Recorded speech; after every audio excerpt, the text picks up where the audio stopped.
everyone, and welcome to our YouTube channel, Moneyline with Nancy at TV. In case you're not a subscriber yet, please do subscribe. Just press the subscribe button as well as turn on the notification bell so that you can get notifications when we upload our videos. Don't also forget to subscribe and join, follow, like our other social media platforms. Of course, you're seeing it right about now. Don't also forget to share this video across your platforms. Enjoy the video.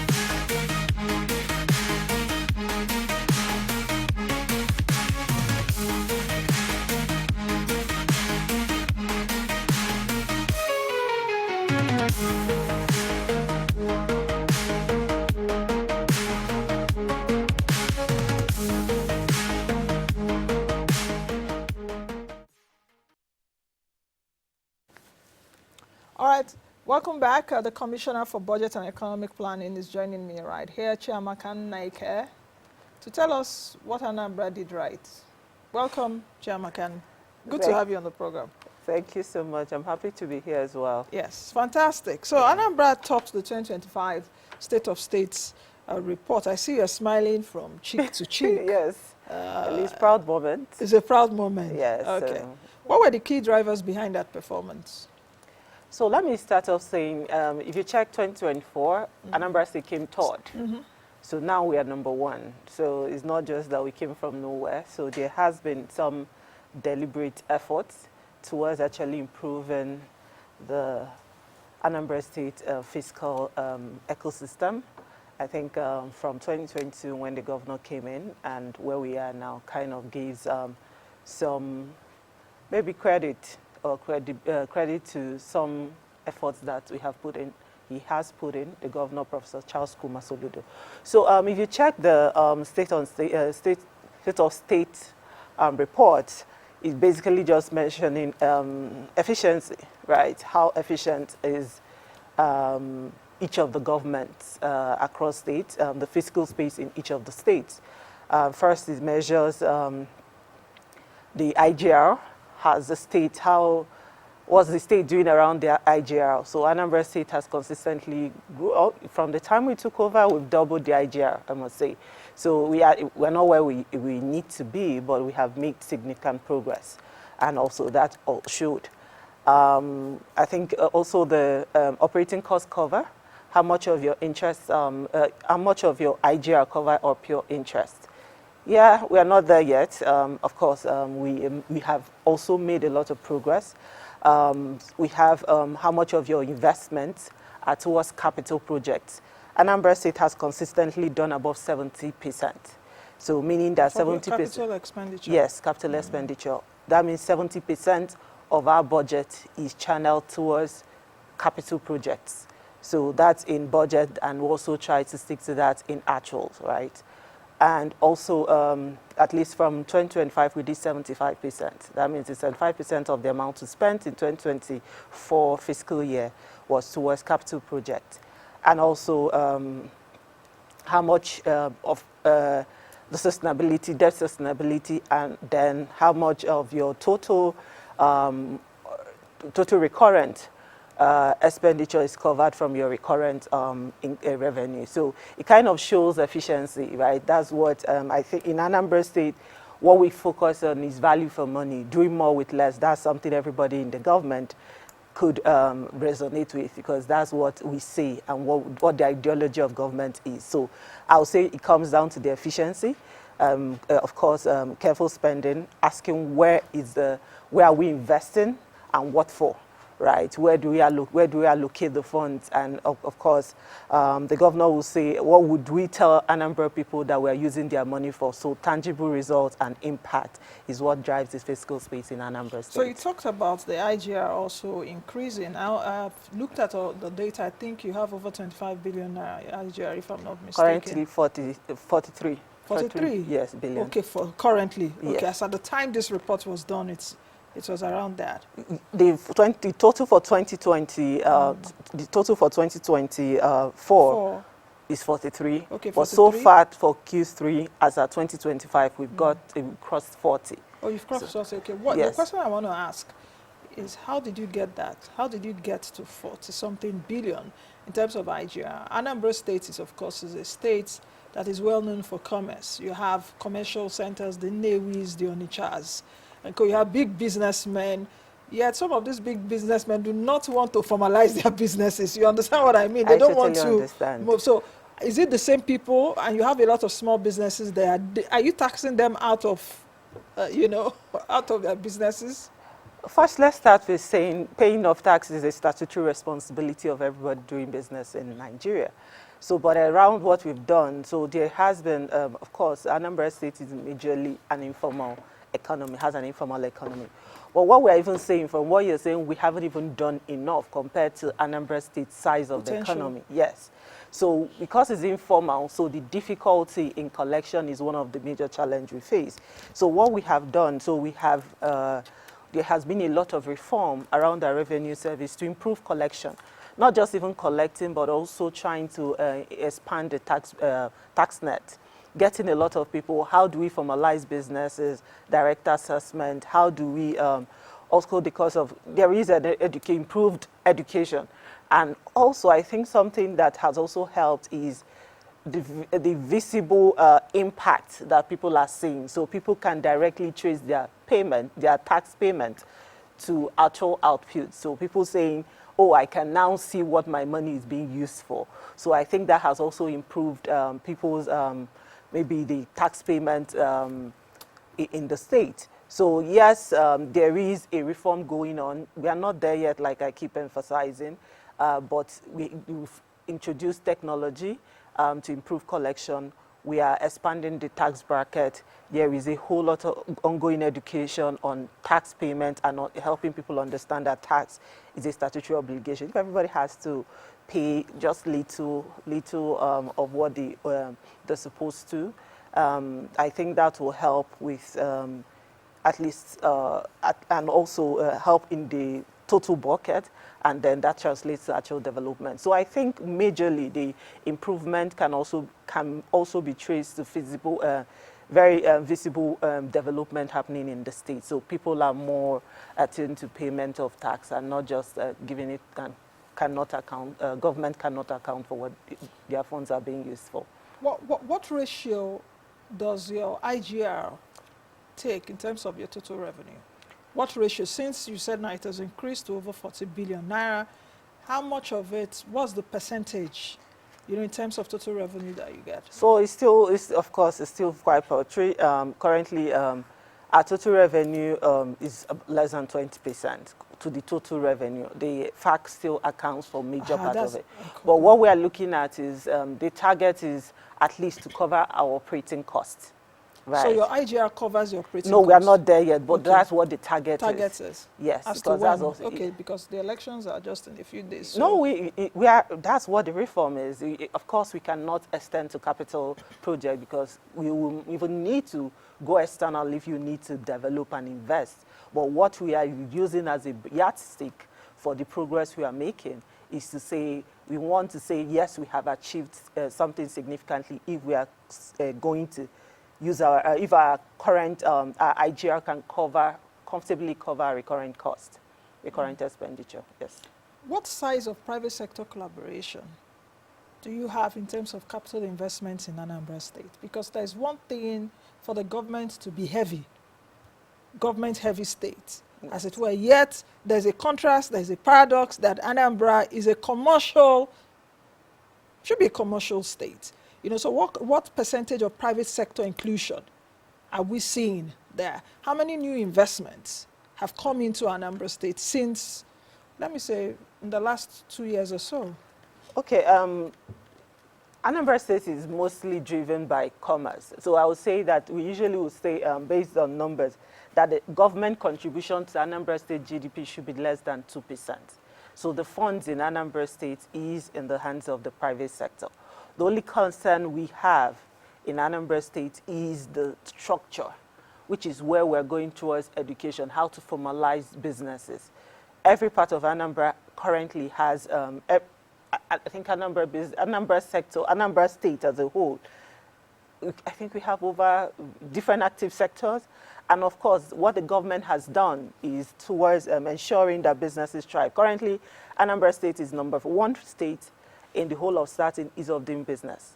That's how the government has actually tried to support the growth in the private sector. Around how many of them have come in, I can't remember the count now, but we've had influx of companies coming in and also expansion of existing ones. So it's not just the new ones, but the ones that are thriving. So we have new automobile manufacturing companies coming into the state. We have apart from Innocent, because Innocent is one popular. Innocent, there's Oma Motor that came in. Yes, there is new agri investments. I think just across sectors. But just to say that the state has a conducive environment and people are coming, existing businesses are expanding. But what the interest of the government has been is providing support to most of the businesses in the state to see how we can upscale.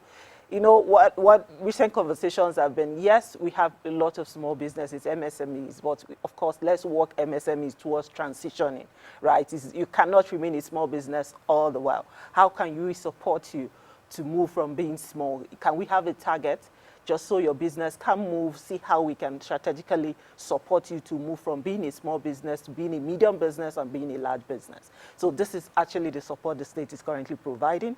But I think, yes, currently Anambra State, we as the government, we're providing a conducive environment and providing necessary support to enable businesses thrive. And the businesses in the states also doing well and contributing their quota. I think the problem is the education, and I'm not sure Anambra State is in isolation of what is happening around the tax, because it's also across Nigeria. But education and persuasion and also improved technology is what is helping collection and also getting everyone to come on board to get this done. What are the things, tangible things on ground that enhance, that is the business-friendly reforms that enhance these businesses to come? Because you're saying, okay, it's a business-friendly environment. What are the things that the government has put in place to be able to ensure that? That's one.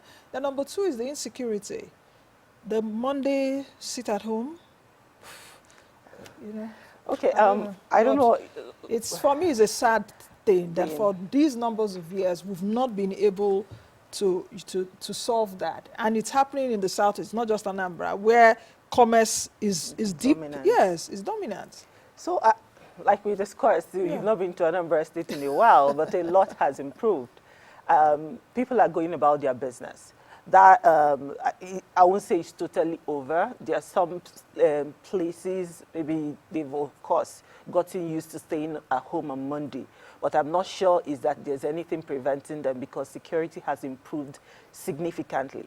I think people go about their business activities. Right now it's campaign. If the Anambra has, if they do have that trust and confidence that if I get out on Monday, that I can go back home, I'm sure that people will do that. I said that people are going about their businesses on Monday now in Anambra State. Without fear? No, without fear. Okay. Monday activities are open. I think I have to come to Anambra Yes, you soon. need to come to Anambra. But I said there are people, because of course if I know that is actually the challenge. Of course the workers will like the extra Monday as public holiday, as extra weekend. So there's still that institutional, not a reform or change of mindset to say, please come out on Monday. There's really nothing happening, because if you go to market on Monday, people are selling their goods. So it just, I think Monday sit at home is gradually becoming something of the past. But we are sustaining it. We hope that we continue to gain significant traction on that. So, yeah. What's your, is there any other part of it? No. What I was actually asking, okay, apart from that security, is what other things, concrete things? Okay, what we have done. So, yes. So what we have done around improving ease of doing business in Anambra State. Currently, we are running on over 800 kilometers of road in less than 3 years, because we understand that movement and connectivity is a major thing in the state. When we came in, moving around in Anambra State, and of course, when you do business, logistics, transport is one of the major things. So right now, Anambra State, every part of Anambra State is receiving that. By the time, maybe by the 4th year, we should have Anambra State that anybody can get to anywhere in less than 10, 15 minutes. People who used to spend almost 3 hours, 4 hours getting to a location can now do those in 15 minutes, 10 minutes, just to say that.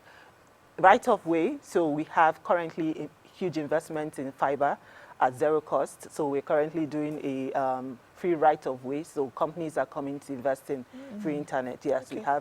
We have over 600 gone and currently ongoing. We currently have a reform in our land administration system that you can currently, we have GIS. So that could, for people who want to invest in land, I think that can be done in a few weeks now. You don't need to wait for months, sometimes 1 year for you to get a proper land titling and all that. So these are many, we have small claims code for businesses. We have institutional reforms around processes. If you want to get some registration, there is a reform desk that you can actually put a call through. There is a contact number of who attends to what, which is already on the website. So the tax reform is also something that the state is doing carefully because we understand how that directly impacts business. So this is just to mention a few, some things we've been doing deliberately to ensure that anybody doing business in Anambra State has a fantastic experience and an opportunity to attract more investors. In as much as Anambra is #1 in terms of fiscal performance, you're also number 21. In what? In debt sustainability. You ranked 21st on debt sustainability.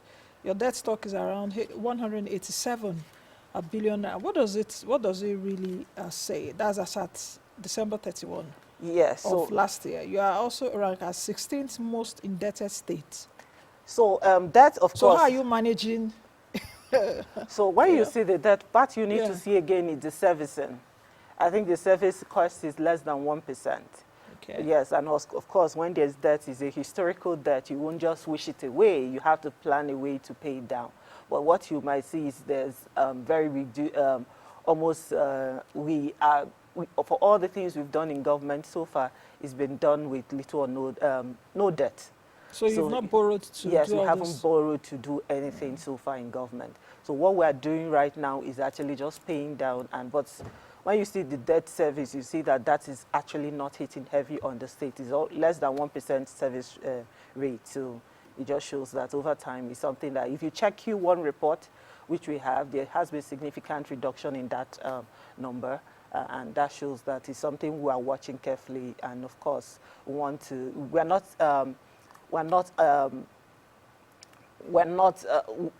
that is not bad in itself, is what you use it for. So we are currently, we're going to invest for things, for investments that will produce the desired result and be able to pay back its debt. But right now, Anambra State government is trying to optimize its internal resources, and we haven't resorted to debt. According to budget, let me just read a paragraph from the report. It says the state's domestic debt decreased significantly by 158%, dropping from 74 billion in 2023 to 28 billion in 2024.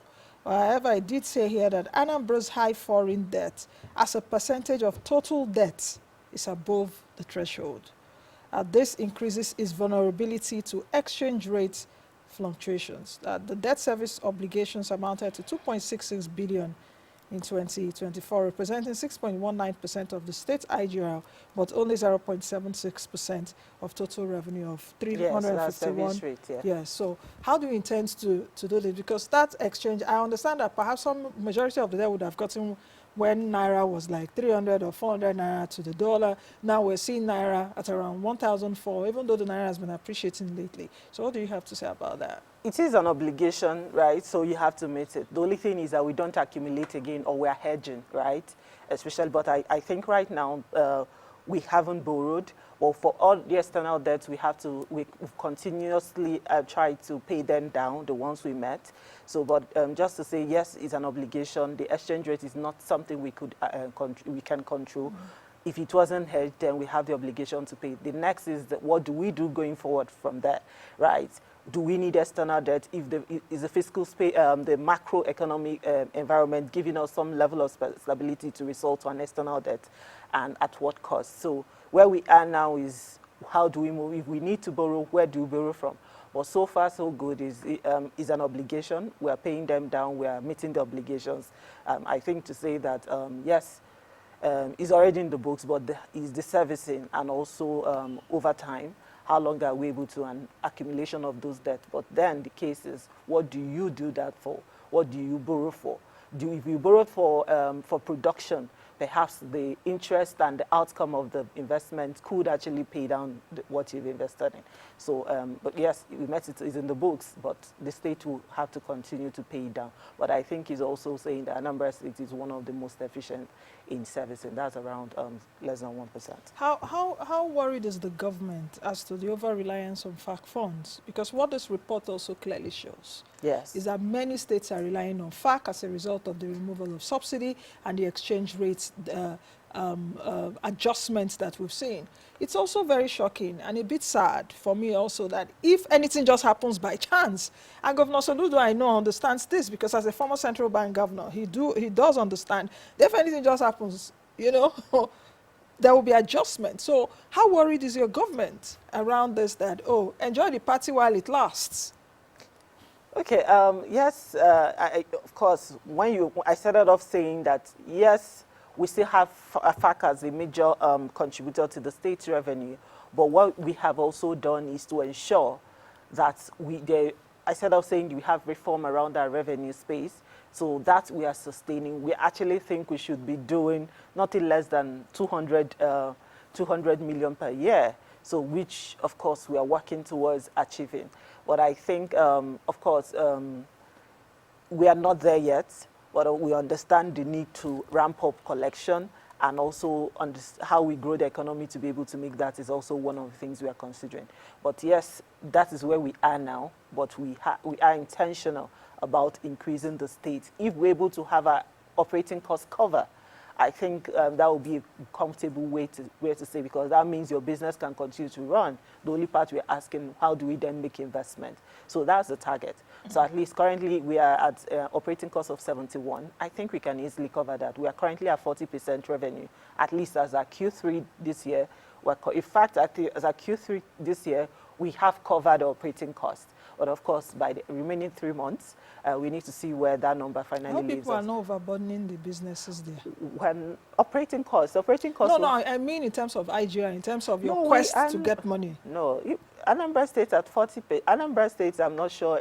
Lagos State is already doing over, I think, 400. Yes, Lagos. So Anambra State, as is a commercial hub. So, and of course, what we have. The only difference is the kind of businesses we have in Anambra State. But what we are looking for, how do we meet them at the point where they are and be able to, everyone needs to pay their part. So we are expanding the tax net. So many people might not have. Are you expanding it? Are you also looking at leveraging technology? Yes, technology is the major thing we are bringing into, because we really can't continue to do things manual. Yes, we are still in the process, but there has been some progress, but we are not there yet. But yes, we keep improving.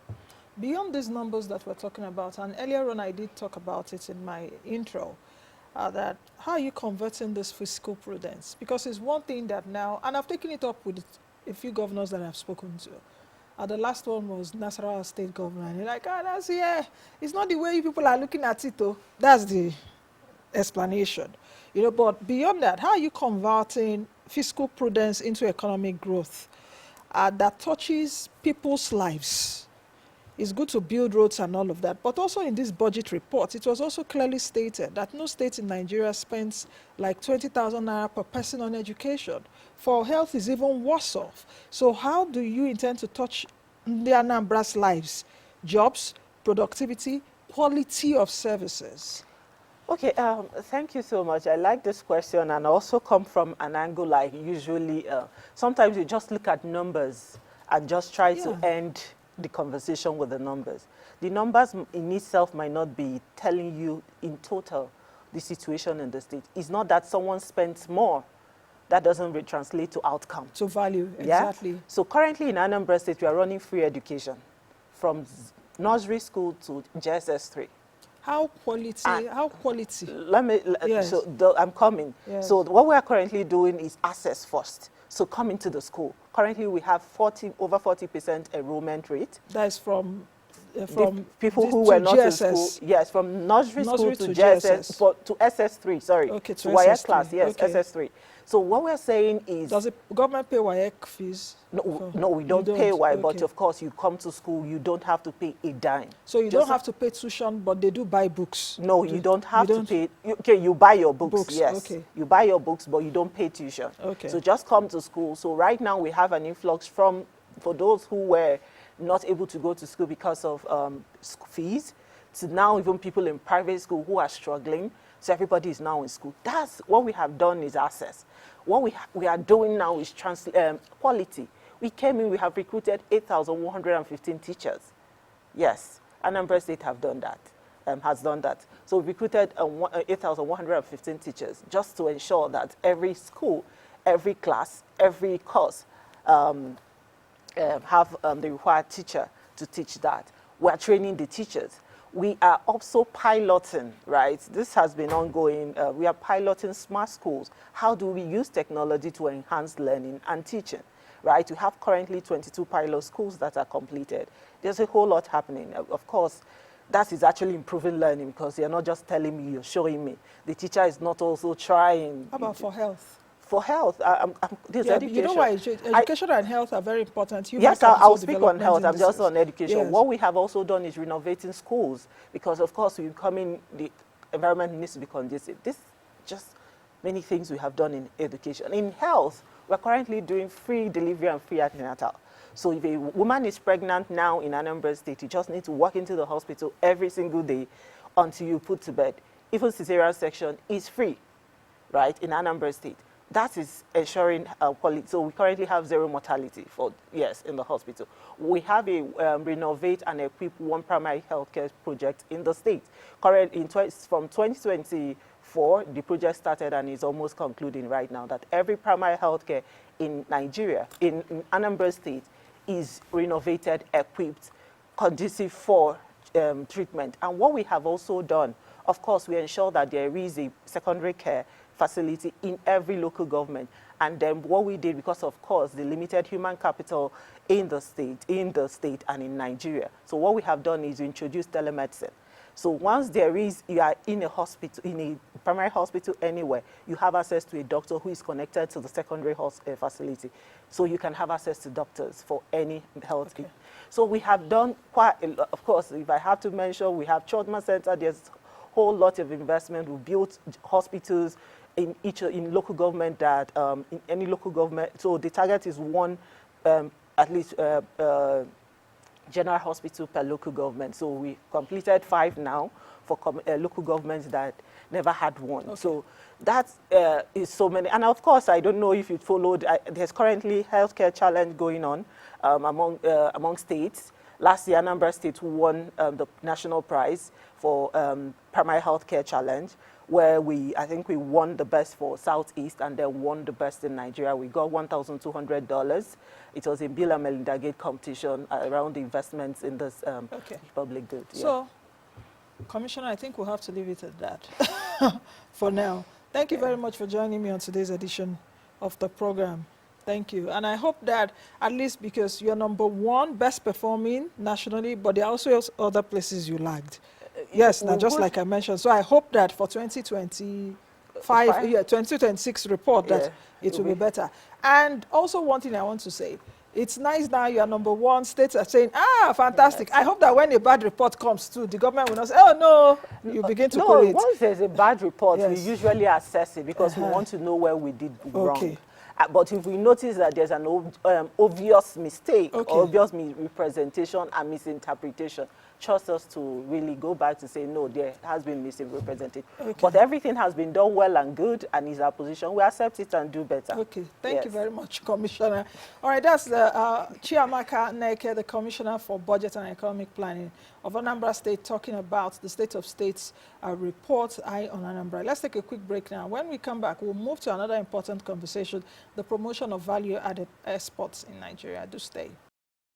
Thank you for making it up to this minute watching the video. Thank you all. Don't forget to subscribe to our YouTube channel, Moneyline with Nancy TV. Like, follow all our other social media platforms where we keep you up to speed with fantastic interviews, as well as markets, personal finance, business, and economy information. This is the best place to be. I'll see you all again in the next video.